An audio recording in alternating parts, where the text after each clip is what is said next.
Hello friends, Aryan here and you are watching with देविस। तो आज चर्चा करेंगे बिहार विधानसभा चुनाव के बारे में।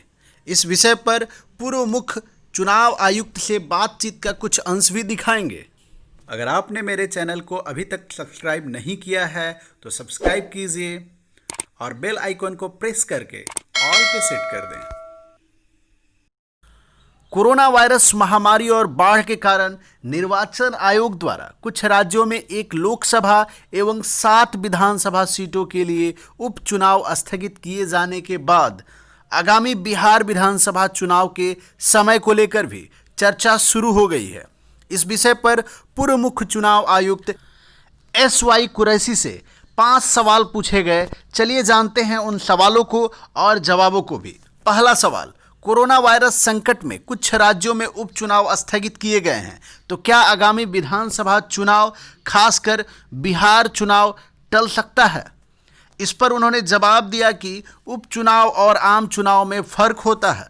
विधानसभा चुनाव और लोकसभा चुनाव निश्चित समय में कराना अनिवार्य है क्योंकि यह संवैधानिक जरूरत है।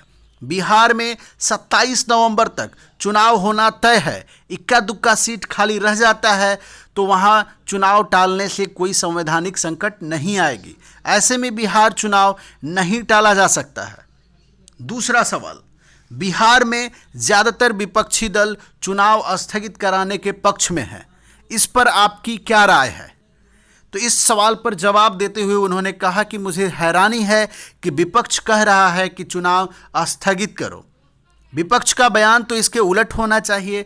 विपक्ष प्रयास में होता है कि चुनाव जल्द हो और जीत कर सत्ता में आए।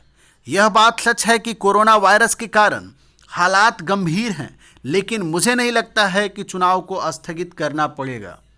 27 नवंबर तक चुनाव कराना संवैधानिक रूप से अनिवार्य है। अगला सवाल, क्या बिहार चुनाव को कुछ महीनों के लिए टालने के संदर्भ में निर्वाचन आयोग के सामने कोई संवैधानिक विकल्प है? तो इस सवाल का जवाब देते हुए उन्होंने कहा कि बिहार विधानसभा के तहत चुनाव को समय सीमा के बाद टालने का सिर्फ एक कारण ही हो सकता है, जो आपातकाल है। यह आपातकाल 2 वजहों से हो सकता है। एक वजह विदेशी आक्रमण है और दूसरी वजह घरेलू बगावत की स्थिति है। फिलहाल ऐसे हालात तो नहीं हैं। कोविड-19 का संकट आपातकाल की इस परिभाषा में नहीं आता है। वैसे कोविड-19 सिर्फ हिंदुस्तान में तो नहीं है, यह दुनिया भर में है। पिछले 4 महीनों में 33 देशों में चुनाव हुए हैं।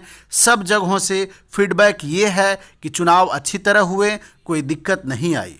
पोलैंड और दक्षिण कोरिया में तो मत प्रतिशत बहुत ज़्यादा रहा। अगर पोलैंड और दक्षिण कोरिया चुनाव करा सकता है तो भारत क्यों नहीं करा सकता है? भारत क्यों रुकेगा? चुनाव कराने के मामले में भारत तो विश्वगुरु है।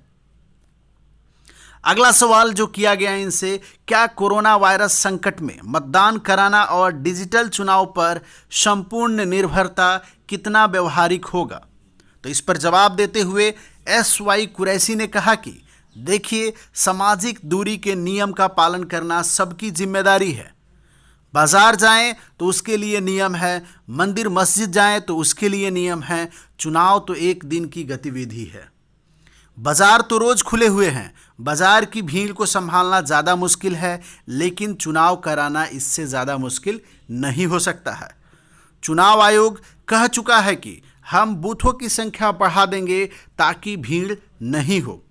आजकल तो स्कूल बंद हैं, दूसरे कई विभाग नहीं खुल रहे हैं, लेकिन चुनाव के लिए ज़्यादा संख्या में कर्मचारी की ज़रूरत को पूरा करने में भी समस्या नहीं होगी। ऑनलाइन चुनाव प्रचार तो पिछले 10 सालों से चल रहा है। 2014 का चुनाव तो वस्तुतः डिजिटल तरीके से ही लड़ा गया था। यह बात भी सही है कि ऑनलाइन प्रचार जमीनी स्तर पर चुनाव प्रचार की जगह पूरी तरह नहीं ले सकता है। ऐसे में दोनों का मिश्रण होना चाहिए। सामाजिक दूरी का पालन करते हुए सीमित संख्या में वाहनों के जुलूस और डोर टू डोर प्रचार की अनुमति दी जा सकती है।